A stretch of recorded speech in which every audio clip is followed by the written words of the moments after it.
Welcome back, everyone. We have last two presentations now. We have Wes from Adobe Substance here, who is an amazing artist, an evangelist, and leads the team at Adobe Substance. Will be showing about the workflow using Cinema 4D, Substance, and After Effects. His work is amazing. He does not promote it that much, but he's brilliant at what he does, and I've seen his work, so have a look. You can also download the assets using the QR code, and you can play around with it. Thank you. Wes, all yours. Great. Thank you so much. Well, thank you, everyone, and thank you very much for joining me here today. And thank you for everyone watching online. I really appreciate you giving me the time. So first off, is anyone here using Substance 3D tools? That guy is, I know, that guy is. Yeah, that's awesome. So I'm so glad that you're here. This is going to be fun. We're going to jump in and just check out some stuff. So yeah, my name's Wes, and I lead the Substance 3D Evangelist team. I have Guillaume's back there. He's one of the evangelists, so hey, Guillaume. And yeah, just some of my work. But yeah, enough about that. Let's just get over and talk about the real cool stuff about what we're going to talk about. So first things first, I'm going to talk about jumping into Cinema. We're going to take a look at some model preparation, how to set up the rigging that I use for this. Then we're also going to talk about just getting into Substance Painter and creating some materials and how we texture things. And then we're also going to look at Substance Sampler, and we're going to talk about creating a material in that. And then after that, we're going to go into After Effects and look at some stuff on how to work with 3D and After Effects. We're also going to talk about particle simulations in Cinema 4D, and then some more After Effects stuff. So I didn't think there was enough, so we'll maybe try to jam-pack some more software into this. So before we do this, I just want to show you a project that I worked on. I'm going to use it for the demo. So let's take a look at a quick video, and here we go.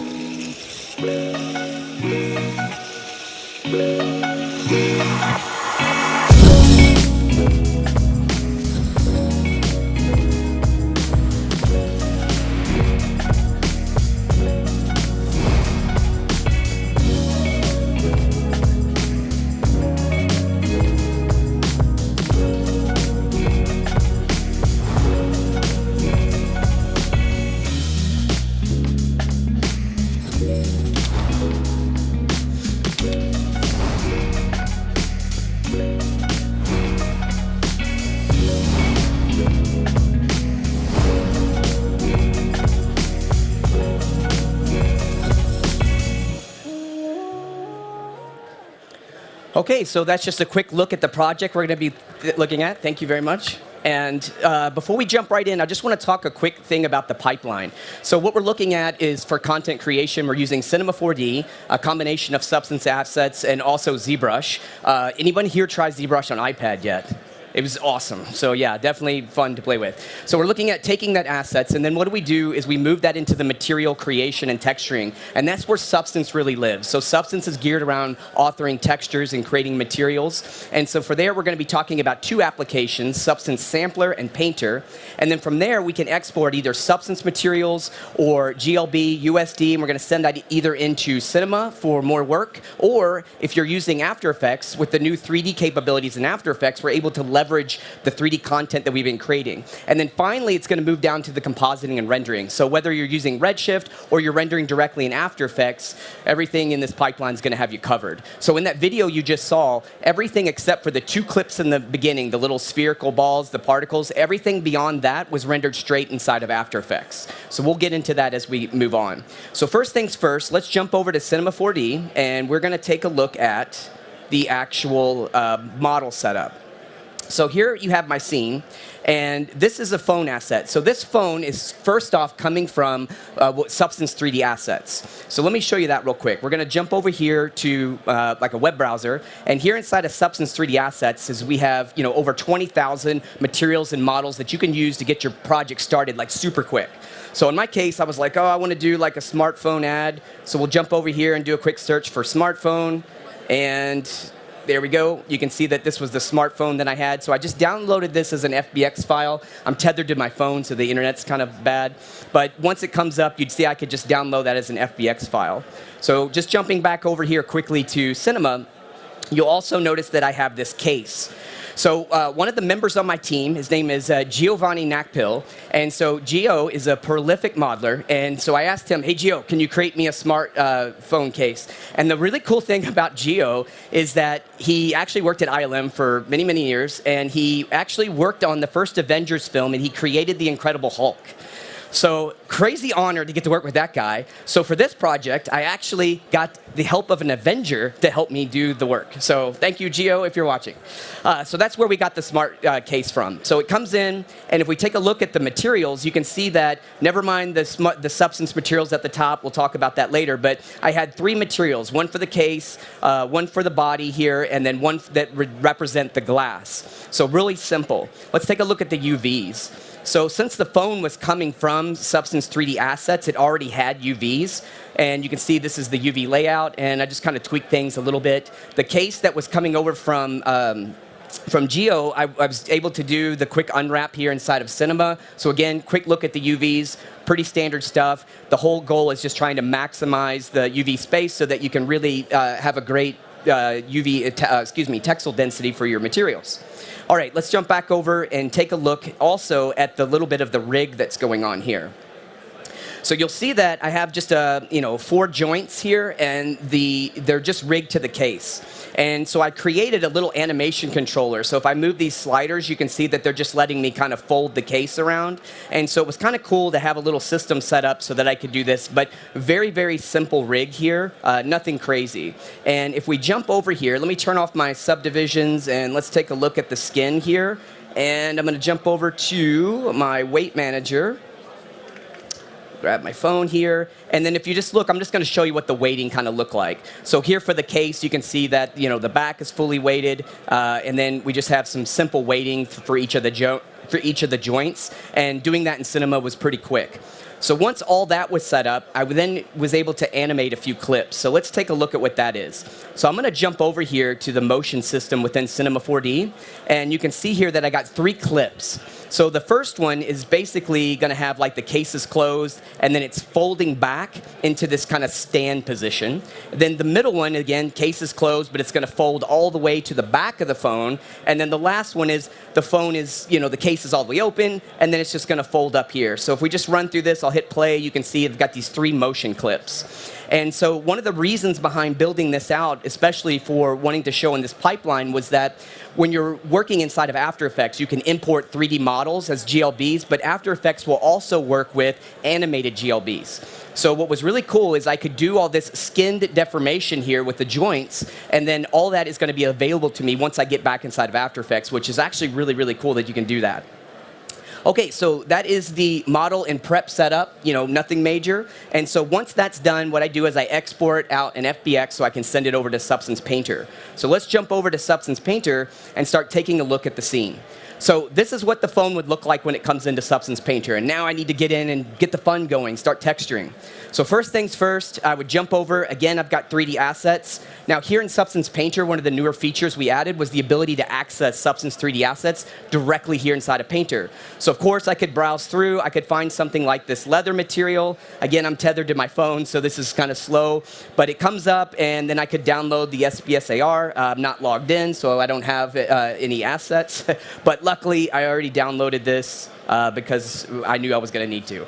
All right, so here you can see that I've got a couple favorite materials that I'm working with, and this is pretty cool because in Substance, you have all your assets. Everything I downloaded is always part of my material library, and I can share that not only across projects, but I can also share this library with other team members that are also using Painter, so that's really cool. So what I'm going to do right now is just start texturing. So let's grab this lamb material. Again, I didn't make this, coming straight from 3D Assets, and I can just drag and drop and place it right here onto my 3D model. Okay, so this comes in, and first things first, if I just right-click here, I can get to my properties. In Substance Painter, we have all these different projection modes that you can use. UV, triplanar is really great. It'll project that material across the X, Y, and Z axes, and it helps you to get rid of seams. But in my case, the UVs were laid out pretty good. I don't need to worry about it, so I'll just go ahead and tile this. Let's try something like maybe a value of 6. I think that's going to be okay. So again, going back to my material settings now, because this is a substance material, you're always going to have a host of parameters. And that means that whatever you download from 3D Assets, you can always tweak and change it. So substance assets give you that capability to be varied very well quickly. So in my case, I'm like, I don't like this color. Let's drop this down to like a black. I could mess around with things like the variation, chroma, all this kind of stuff. But the thing I'm really interested in is maybe adjusting this roughness value. So you can see I can make this much more reflective or just increase this value. And the roughness is, again, just describing that micro surface, of the material. So this is looking pretty good. I'll go with this. So now I've got one material down, and I'm happy with that so far. Let's add another material on top of this. So I've downloaded from 3D Assets, again, this micro facet. So I'll drag and drop, place this guy in. So this material is now on top of my leather material. Now, Substance Painter in the layer stack that you can see right over here is constantly trying to blend all of our materials together, which is pretty great, but in this case, I don't really want that. So just like using something like, say, Photoshop, I can jump over here. I have all these blending modes, but I want to just set this normal blending mode for every channel. Substance Painter is always working across multiple channels at the same time, which is great because you can just focus on what you're looking at on the screen and let Painter do some of the technical work behind the scenes. So what I'm going to do here is just jump over and say, hey, I want to set all my blending modes to the same thing just to kind of make sure there's no blending. And now I'll jump back to my material settings. Let's come over here and let's tile this guy by a value of 6.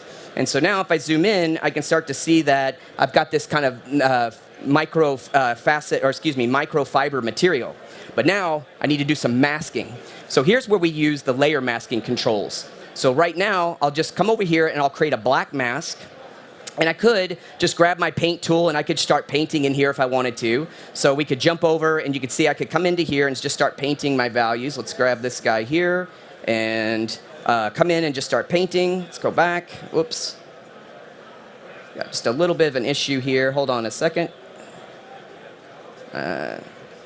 Leather's acting up for a second, so hold on a minute. Let me just turn that off. Drag that leather back in.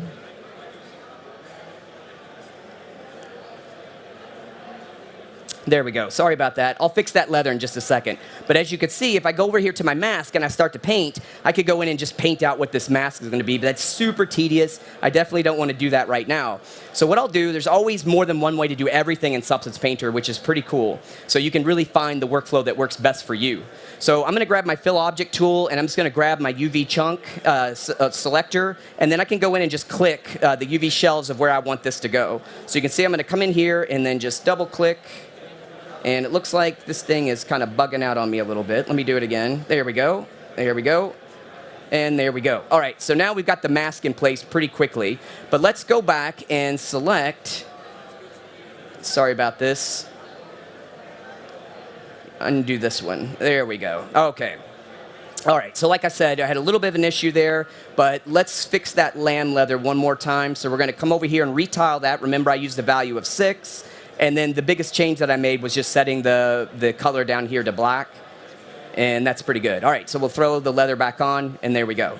All right, so let's flip this guy over to the side, and let's talk about some more other texturing things that we can do.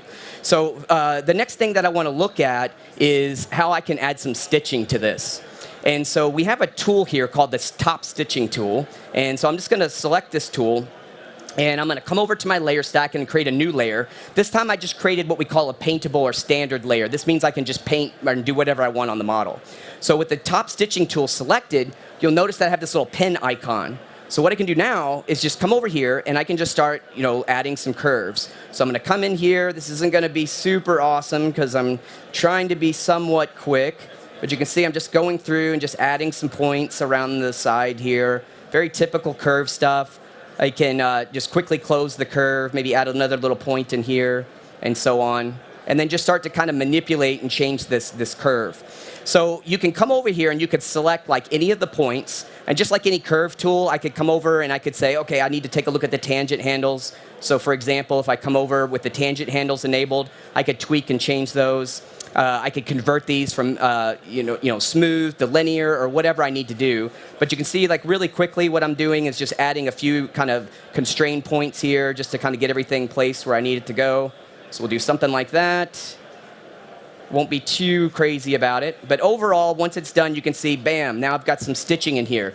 And just like I said before, Substance Painter is working across all these channels at the same time. So what does that mean? If I take a look here, and I'm going to jump over to my channels here, and if I look, there's my base color. So as I was working on the leather and the stitches, Painter was throwing down some color. Now here's some height information, and it's really hard for you guys to see on that monitor. Let's zoom in really quick.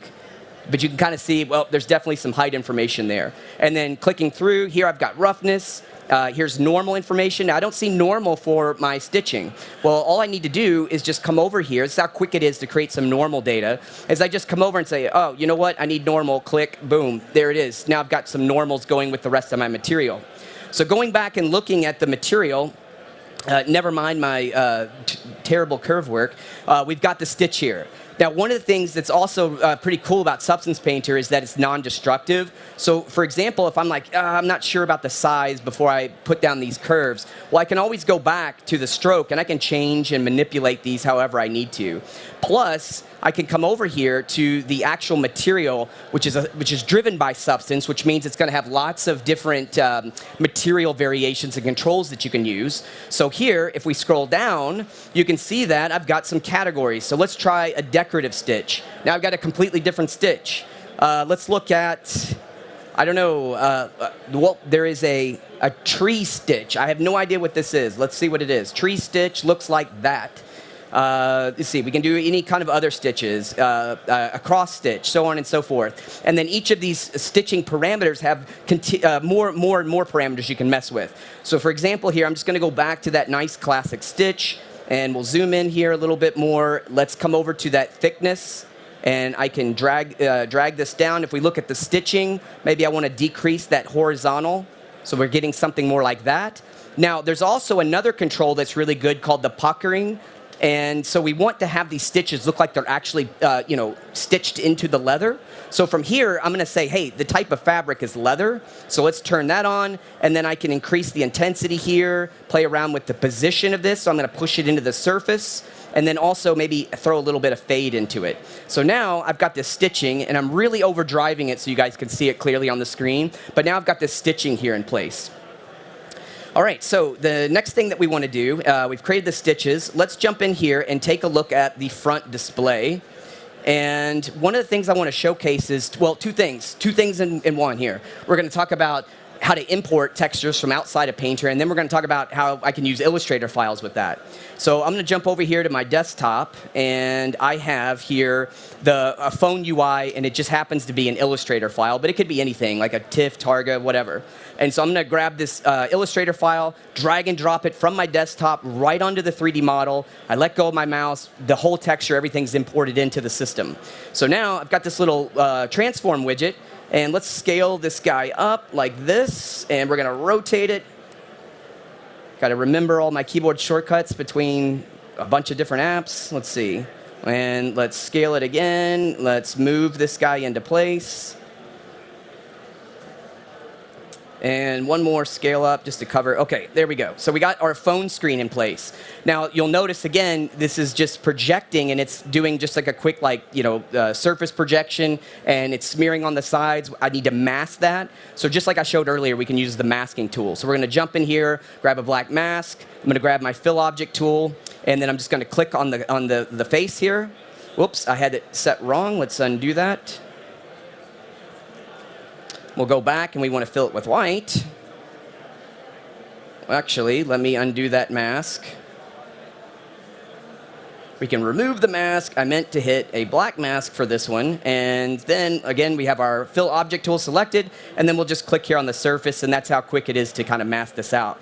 Now, one of the things that's interesting about this as well, it's an Illustrator file, so the vector data is all retained within Substance. So as the Substance engine is computing these textures, yes, it's rendering it as a bitmap here, like a standard texture, but it does so after any of the vector data has been set. So just to give you an idea of that, if I were to, here's what we'll do. We'll look at our material settings. So let's come over here to the material itself, and we'll come over here, And at the very bottom, you can see that I have artboard support for the Illustrator file. So in this particular case, the designer was able to give me a bunch of different artboards in that Illustrator file, so I can quickly just swap between those, and then I could this could contain like the phone UI, labels, other kind of stuff, and I can just use one file and have a bunch of different texture maps associated with it, which is pretty cool. All right, so we'll get something like that. Now, something else that we can kind of talk about here with this, so if we look at the actual, let's go back here to the body of the phone, and I'm just going to set my resolution down super low. So you'll notice here that I set my resolution to 256 by 256. I've just blown out all the data. Now, one of the other really cool things about Substance Painter is that it, like I said, it's non-destructive. So with Substance Painter, you never lose your data. It's there. And one of the things that's interesting is Substance Painter is like remembering like everything I'm doing as I'm working here. So, okay, cool. What does that mean? Well, it means that when I change resolution, Painter in the Substance engine can say, hey, I see you changed the resolution. I'm just going to redraw all that for you so it's at that actual resolution you want. So, for example, you can see how this looks all chunky. I blew the resolution out. But now, if I change this to 4K and it recomputes, and it'll take just a moment here, boom, it's super crisp. So this isn't just scaling it up, because you could see I threw all that data away. But really, under the hood, you're never throwing away the data you're working with when it comes to Substance Painter. Okay, so I'm going to set that resolution back to 2K. I usually do that as I'm working, just because I'm usually using this laptop, and it keeps things nice and snippy and fast. And but when you go to export, so for example, if you want to get your textures out, you go export, you can then tell Substance Painter to change the bit depth that you're using or the resolution. So I can export up to 8K if I need to. And you know that you're never going to lose your resolution even though you were working at 2K. And then also you can change to 4K just to check to see how things are going, which is pretty cool. All right, so now that we've done that, one of the things I want to show is, well, how do we get this into After Effects? Because that's where this is going to go. Well, there's a couple ways we can do that. So for example, if I come over here and I just do send to, I can just send this right into After Effects. And so the whole thing will go over, and we can send it straight in. So here, I'll just do that really quick, and I think it's going to fail because I have the beta up, and the beta I don't think is working for me. It did actually. Nope.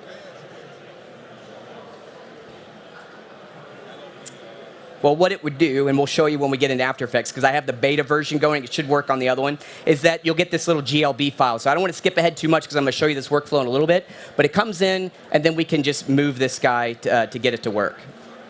Okay, so let's jump back here to Substance Painter.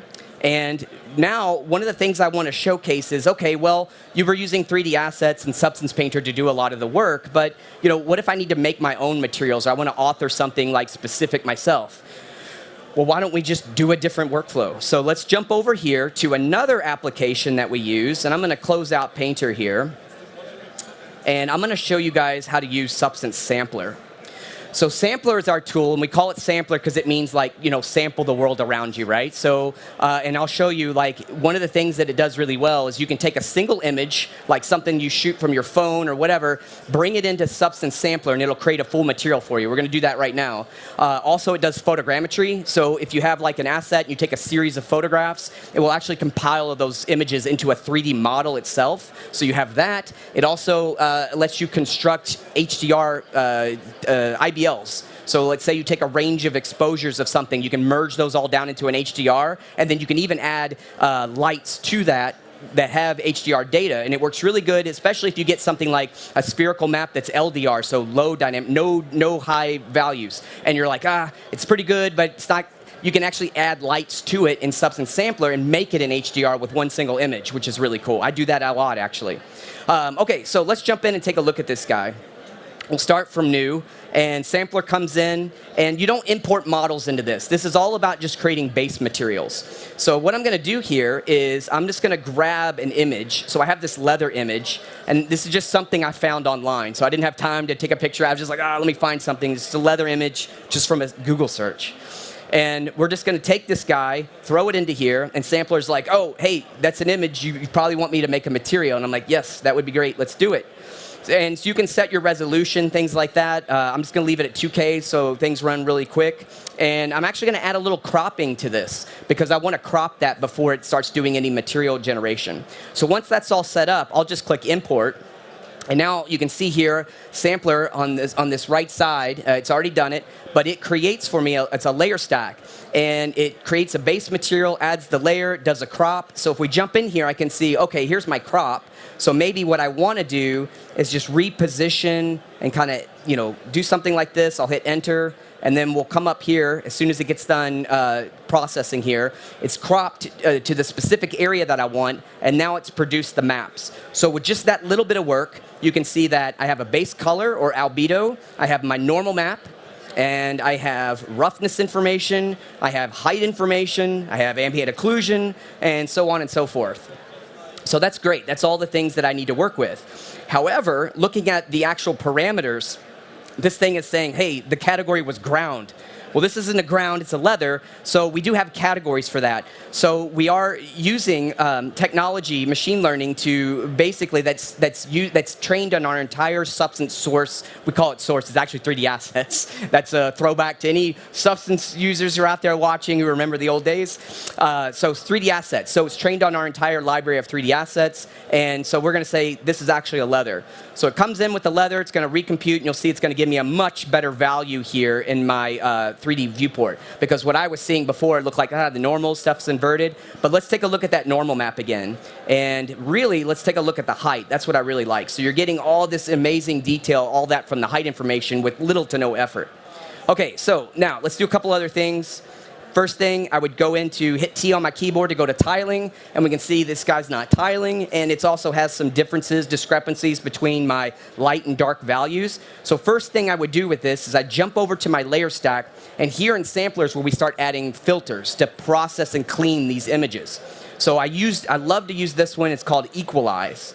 So we'll throw an Equalize in here, and this guy, well, he tries to equalize or balance out the discrepancies between light and dark values. So now I'll just drop the radius a little bit. And you can see it's starting to help me already, right? It's looking a little bit better. I can move my light around so I can see what I'm getting here in my viewport. It's looking a little bit better, but I still have seams. So what we're going to do now is go over to our filter stack once again, and I'm going to say, give me this tiling filter. So now I have this little widget in the viewport that's going to let me work on some tiling. So here, what we'll do is we'll go in, and I'm just going to bring this guy in. And just so you can see what's actually happening, I'm going to turn on this option called Show Seams. Now, this is really cool. So this is showing the seams. So is anyone out here made tiling materials like back in the old day when you would have Photoshop and you'd do like filter, offset, and then clone stamp? Remember that? So, well, we don't do that in here inside a sampler. So the tiling, what it's doing is it's like doing an offset like you do in Photoshop, but then it's looking at the underlying shape and form, and it's able to break up that line like that. So that's what you're getting here.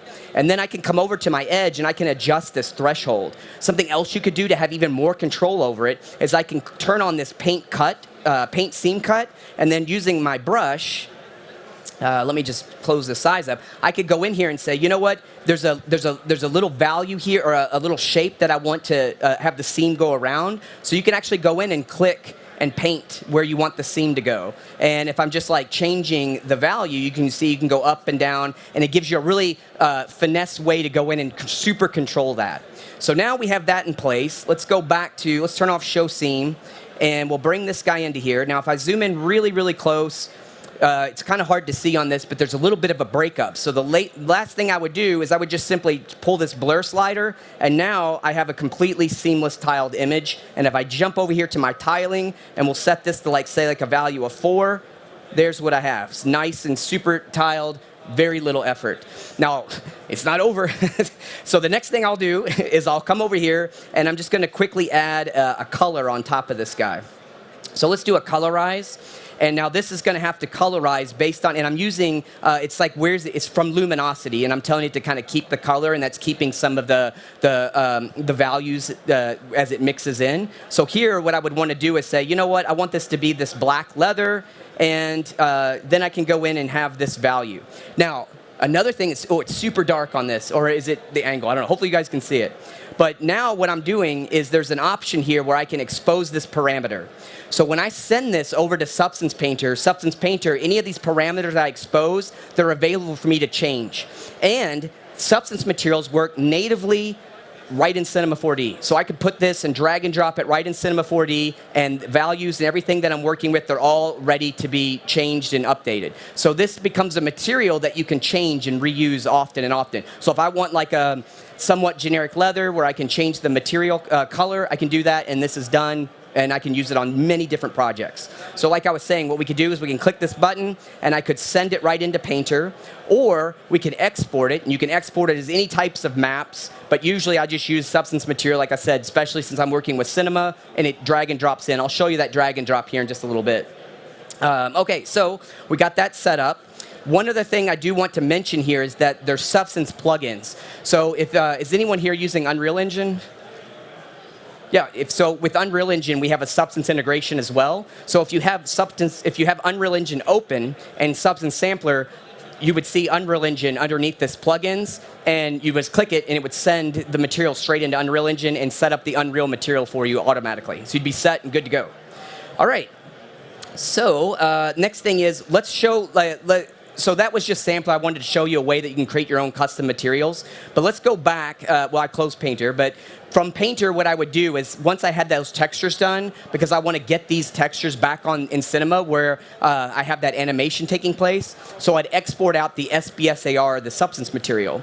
So if we jump back over here, you can see that I have these guys loaded already. So let's do this. Let's come over here, and I'll look at my materials. So I have 2 of these guys in here. Let's do this. Let's just delete these guys out real quick.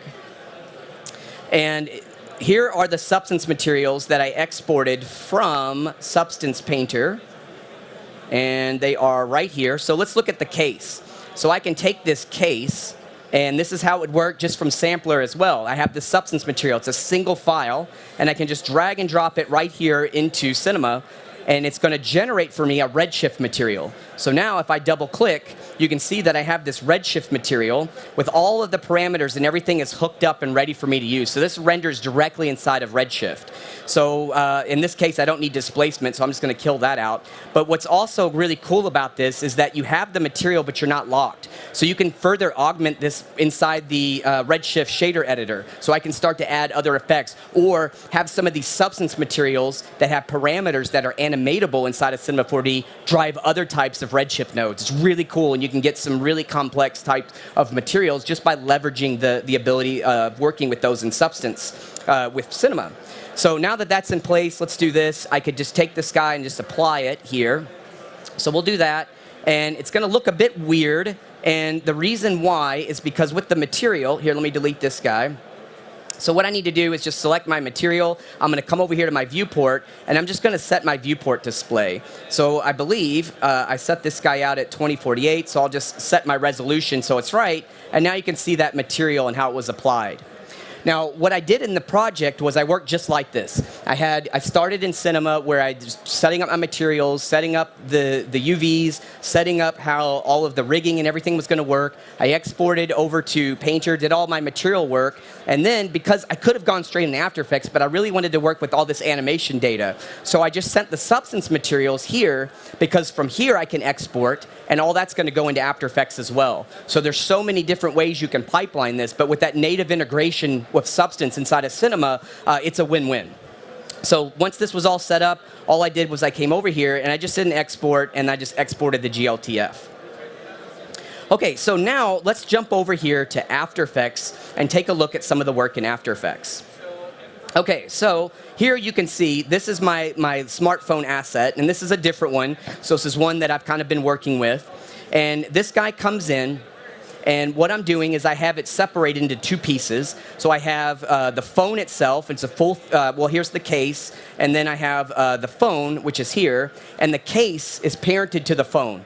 So now I can move these guys around in 3D space, which is interesting. I can also animate, do anything I want. This is all keyframeable. And here inside of After Effects, one of the things they've added is this new properties panel, which takes a lot of these, it's context sensitive, so a lot of these parameters that I'm trying to access really quickly, quickly, I can always get to them here. So for example, if I needed to change the scale, I could do so pretty quick, so on and so forth. So the way this kind of works here in After Effects is that we have our model is in here, and I want to talk just a little bit about some of the 3D capabilities. So first things first, I have my model, which is my phone, and then I have the leather case. Now, I was telling you that all that skinned information, the rigging that we did inside of Cinema, that all can import and play directly here inside of After Effects, which is super cool.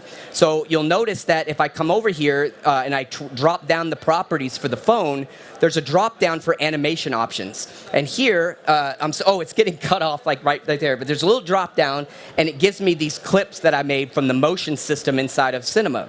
So for example, I have the open to close. Now, if I come over here and scrub my timeline, you can see, and this is I don't know, I think this is so cool. If I jump in here, let me scale this guy up here a little bit. It'll help if I just put a camera in here. Let's do that. New camera. There we go. Let's do that. So now we'll zoom in. We'll take a look at this guy. And you can see that I'm getting this nice skin deformation right here inside of After Effects, which is really interesting. So I can move this out. Now you'll notice that here in the layer, the clip is really small because that's the animation range that I did inside of Cinema. But what we can do is I can retime this right here in After Effects. So for example, if I play this back, it's going to go boom, and then that's it, right? I need to extend that. But if I hold down my command key, or excuse me, my option key, and drag, so now let's retime this animation here to 14 seconds. Okay, and I'll go ahead and just kind of RAM preview this real quick. You'll see it'll fill up here in a second. But now as I start to play this, look how slow and smooth the animation is. So what's really cool about this is you don't think about it like a video editor where I had a clip and I'm going in here. Let me set my, do that. So you don't think about it like a video editor where I had some frames and I stretched them and now it's trying to stretch out those frames and interpolate. After Effects actually has all of the animation data, the keyframe data from Cinema. So as I'm time stretching that and making that longer, it's essentially like I'm just inside the motion editor inside of Cinema. I'm just pulling it out, and now I've got this amazingly smooth animation, which is really, really interesting. All right, so now that we have that in place, I can do different animations, I can change the clips. Let me show you something else about this. So one thing I'll do is I'll come over here and say layer, let's create a new light. And I want to use an environment light that casts shadows, and I'll bring this guy in. So now After Effects' 3D capabilities can work with image-based lighting as well. So I have some footage here. Let's grab my IBLs, and I have this one that I downloaded from Substance 3D Assets. So you can see it's just like this spherical HDR map. It's going to be what I want to use. And then I just grab my light, and I come over here in my Properties panel, and I'm going to set the source to this new light. So now what I have here is the light is now taking control of the scene, and I'm getting this nice IBL lighting in here. So just to take a look at what the shadows look like, what I'm going to do is jump over here to my render options. And here's where we can control a lot of the render. So I'm going to kind of fit the bounding box for my shadowing right in this area.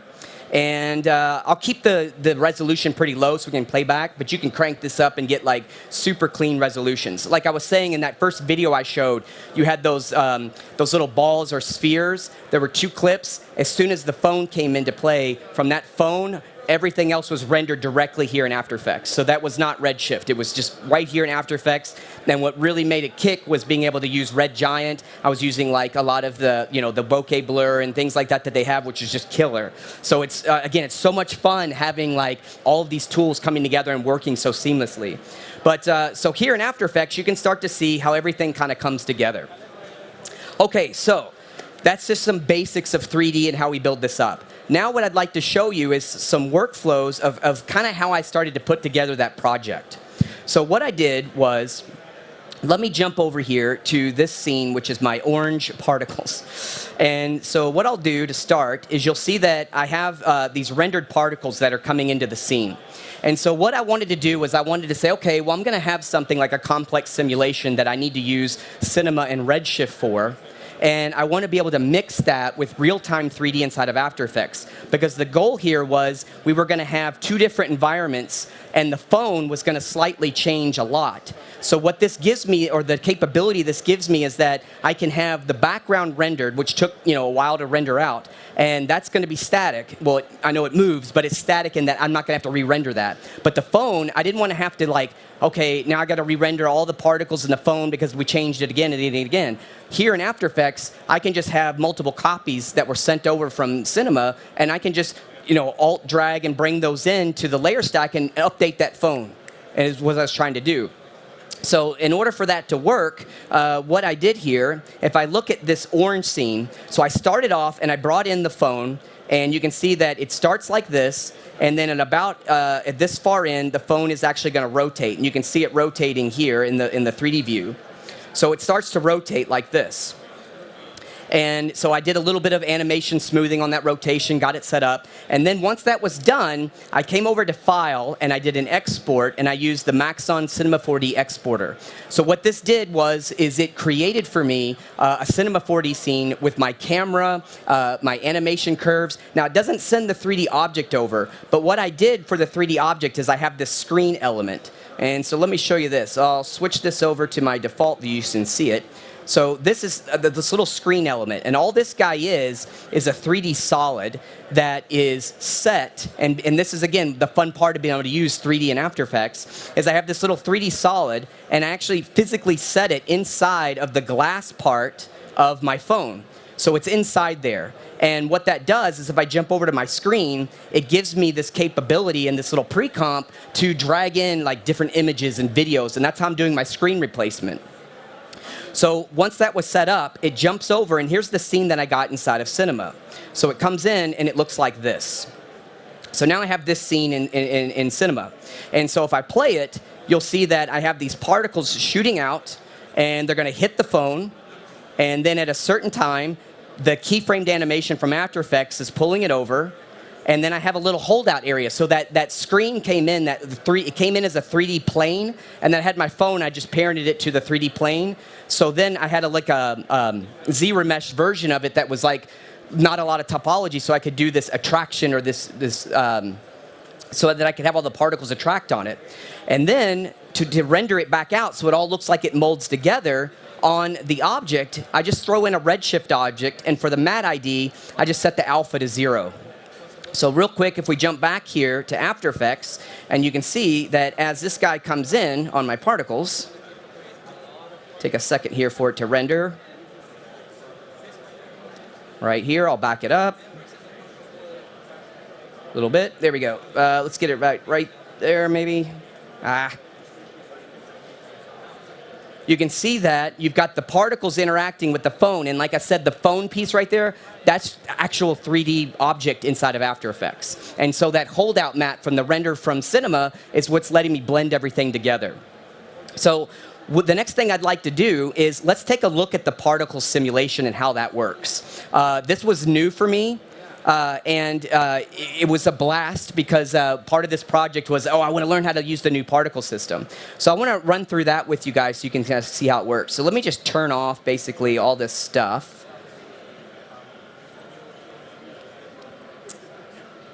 And let's just take a look at it, just step through it real quick. So if I play, you can see, first thing I'm doing is I'm just shooting some particles out into the scene like this. And real simple, right? And my basic emitter here, you can see that it has just a few settings. One of the things that you'll see here is my numbers for my scene are astronomically, ridiculously large. I don't know what I did, but I screwed something up when I brought things over, and the scene was ridiculously scaled really hard, and really large. And so I was going through and doing some stuff, and I was, and when you have the scale off really bad, it messes with your physics simulations. So I did all this work, and I got it to work just like I wanted, and I realized, oh, well, I had so much trouble because the scene size, but at that point, I wasn't changing it. So you'll look, and when it says that my radius for my particles is 1,000 centimeters, that's not what, I didn't mean to do that, but it works, so I left it be. All right, so the particles come in. First things first, let's take a look at some things. So first thing I did was I added a little turbulence here. So this is a force of turbulence. So this turbulence comes in, you can see now, it comes in and kind of throws them around a little bit, and they're still in a line like I wanted, but it throws them around, but they're not colliding. So to get them to collide with the object, it's actually really simple. So if I scroll down here, you can see on my cube object here, all I have is a collision object.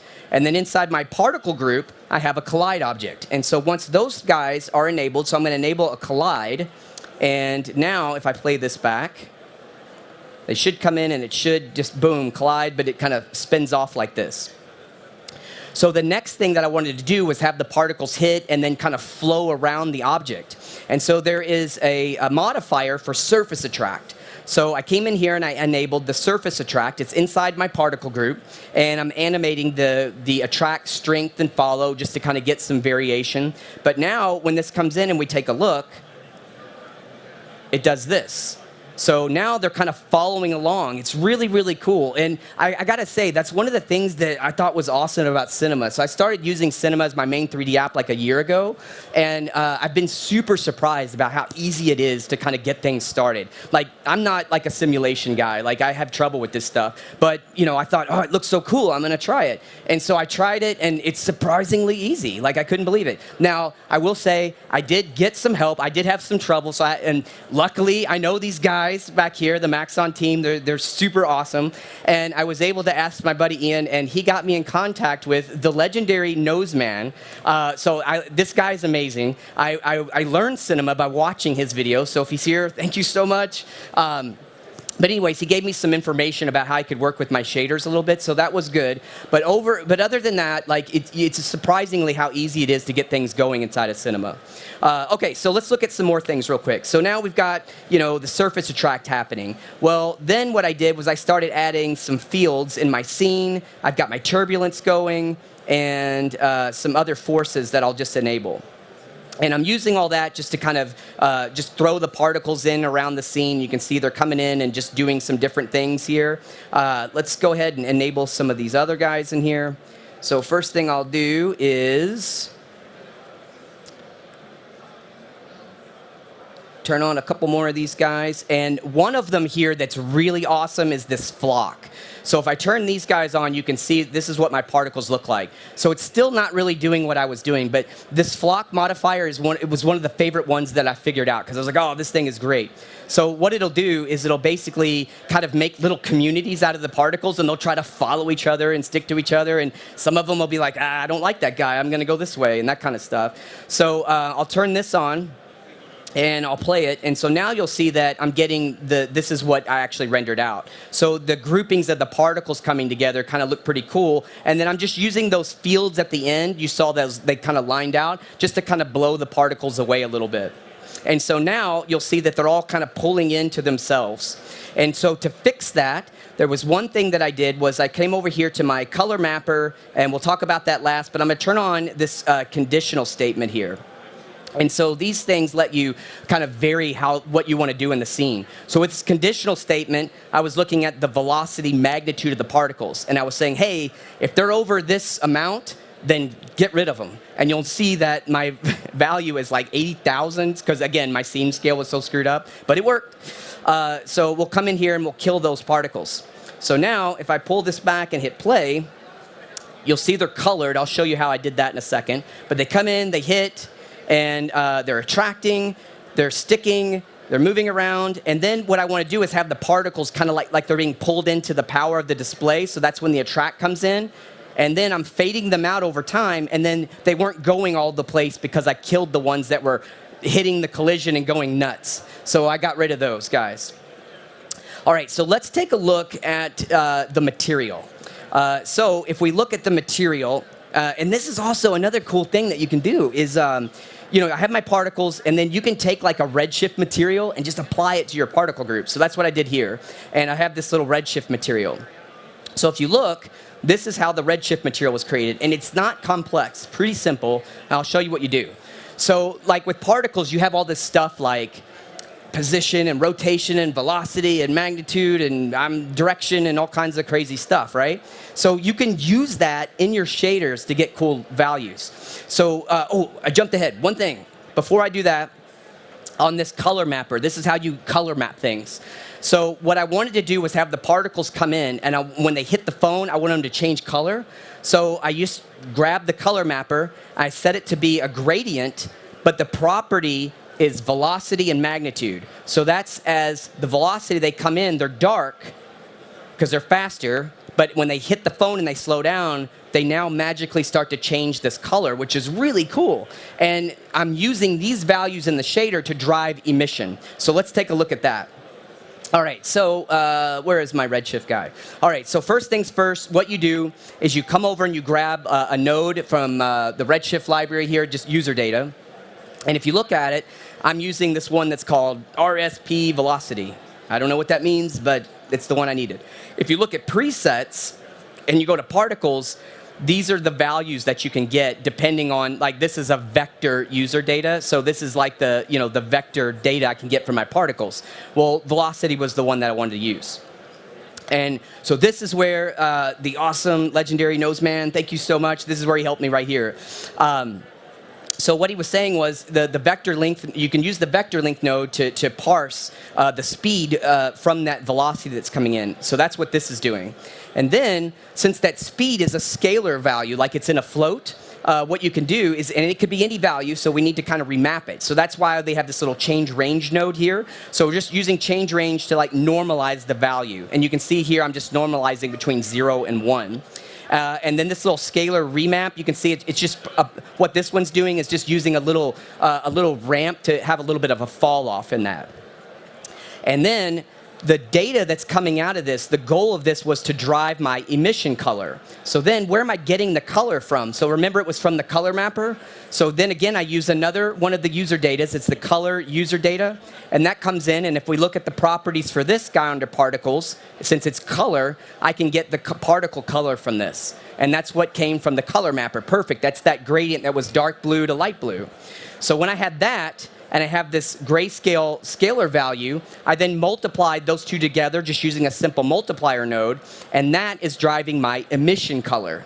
And then I'm just taking the color data and plugging it straight into subsurface. So I didn't even bother with using like base color. So what I did on this was just use subsurface because it was just giving it a little bit of like a dark fall off around the edge. Because the first time I did color and it was working, but it just looked like not a sphere, but it looked more like little discs because it was like a solid color. But by using subsurface, just the general nature of that, I was able to kind of adjust the weight of that to do a fall off. And little effort, but it did exactly what I wanted, which was great.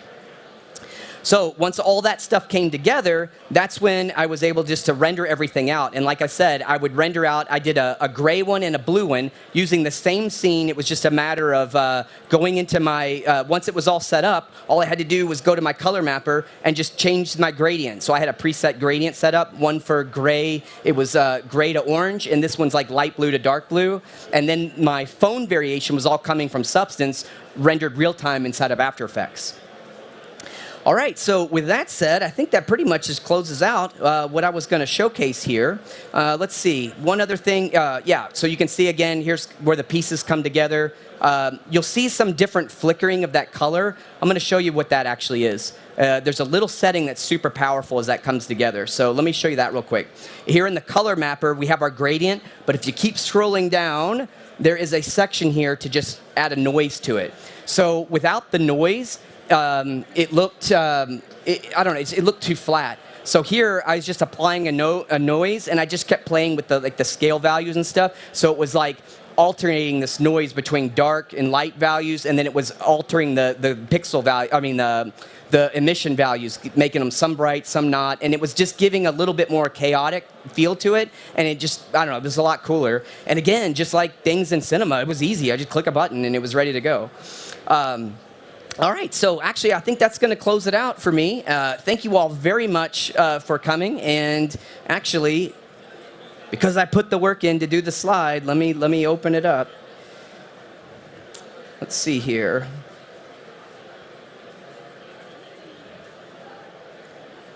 And we'll play it. All right. Thank you. So this is my QR code, and if you guys feel like this, this is a link to like all the social stuff. But like I do a lot of videos. So I have my own YouTube channel. I'm constantly doing substance training videos on there. On my Instagram, I'm doing lots of just workflow videos. So a lot of the things I concentrate on are just little reels that are giving you quick tips and tutorials. So if you're interested in learning more about substance, how it works with cinema, how you can work it more towards a motion graphics with like After Effects, check out what I've got there. I'm constantly updating it. Thank you all so much. Thank you for watching online. I really appreciate your time. And I'm over at the Adobe Substance booth. If you guys have any questions, happy to chat. Thank you. Have a great rest of your day.